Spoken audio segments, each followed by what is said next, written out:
she's paid for 10. Yeah. She's paying for 10 next week. So like they all pay at once, and that's the cheapest for 10. Okay, so straight off the bat, I will show you some systems where you can set up. It's called Stripe, and there's Go Cardless. So they basically take a very small commission. You can set up an account with Stripe, which is a payment provider, right? And then you literally send them a link, and it will sign up a recurring subscription for them. The reason, and it costs you nothing. 2 reasons for this. Firstly, no one likes chasing people for money. Like, it never feels good when you're like, at the end of every month, you're like, oh, you owe me again. Yeah, Secondly, well, there's 3 reasons actually. Secondly, you're less likely to have anyone miss payments, and payments will come in much more on time. It's less admin for you because they just come into the account, right? Yeah. Obviously, if it's on a direct debit. Thirdly, without everyone that I work with, anyone that puts anything on a direct debit tends to get people signed up for longer.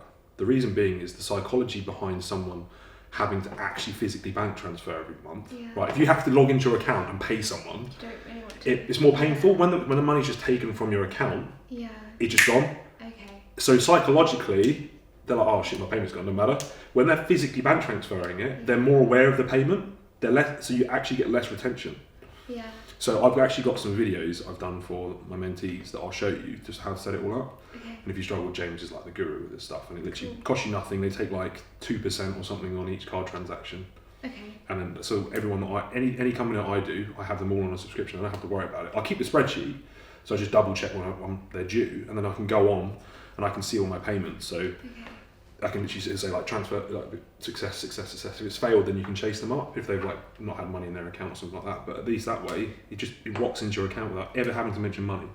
Because once you've done the initial payment, you don't want to have to keep bringing money up to people. Because so at the start, you just say this is going to be a direct. Yeah, and even people that you started with now, you can go back to them and say, look, rather than keep bank transferring to me, I'll send you this link.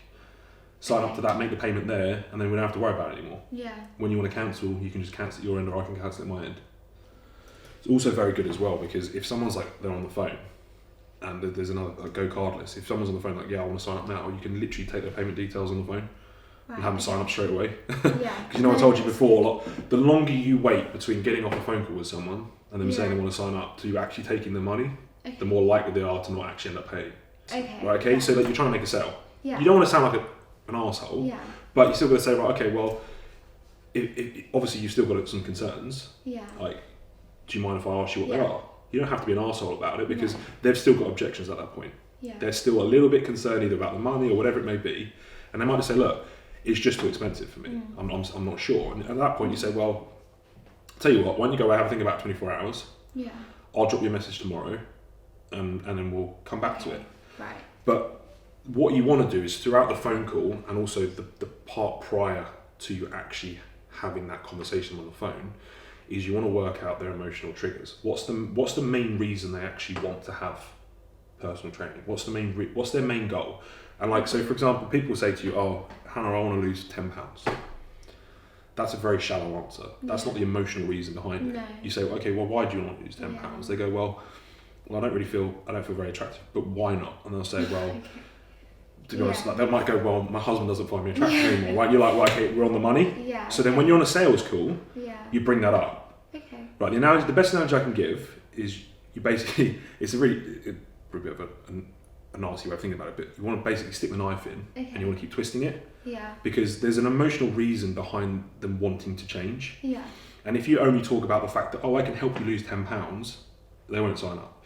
If you talk about the fact that your husband's going to find you attractive again, and you're going to feel amazing in yourself, and like your life's going to change because of it, your confidence, you're going to be glowing, be walking down the beach next year, those things are the emotional triggers. Right. The same way as if I said to you, oh, you're coming to me for mentoring, and you said, well, Elliot, I want to earn another £2,000 a month, but why?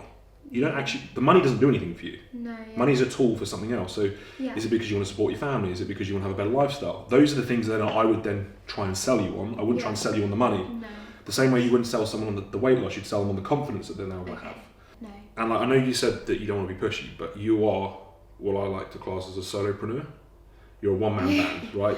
You're doing the accounts, you're doing the customer service, you're doing the sales, you're doing the check-ins, you're doing the PTing. You have to do every element of your business right now.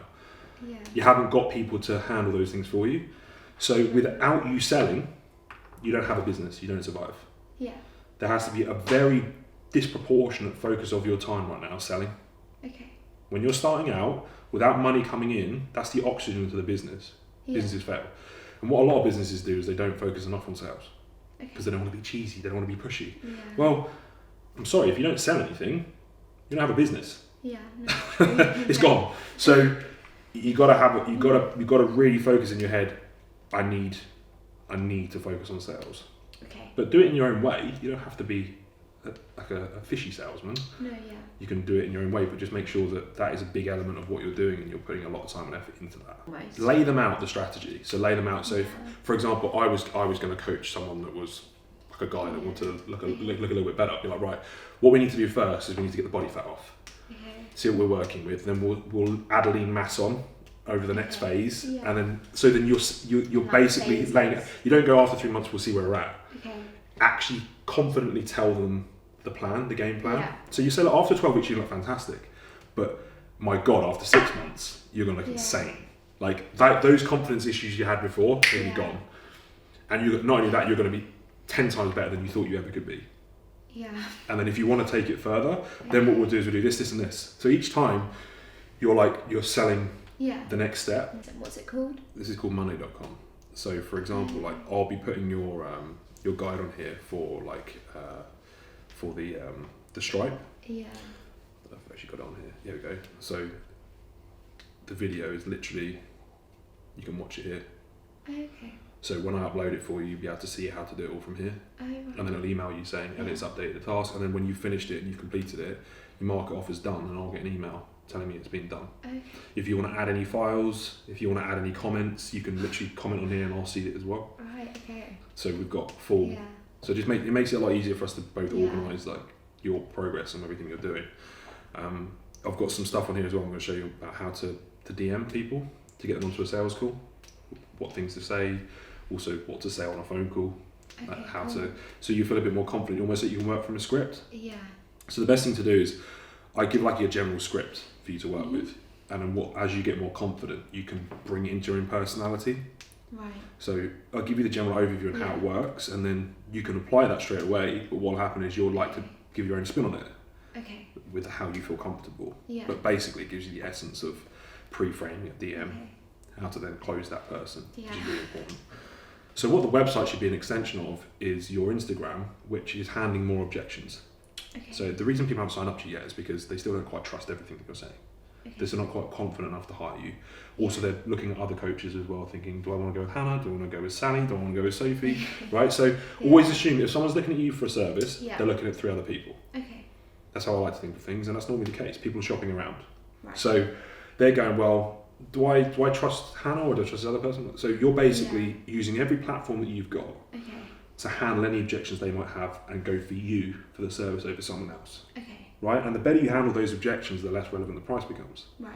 Because they wholeheartedly believe, look, if someone believed that you could give them the best shape of their life, they'd pay a lot more money than what you're charging. Okay. Right? The reason they don't is because it's what I call the distrust gap. They're still not quite convinced that you can do everything you're telling them you can do.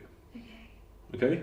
Now that's your job on the website, on your social media, to validate your service and prove to them that you can. Yeah.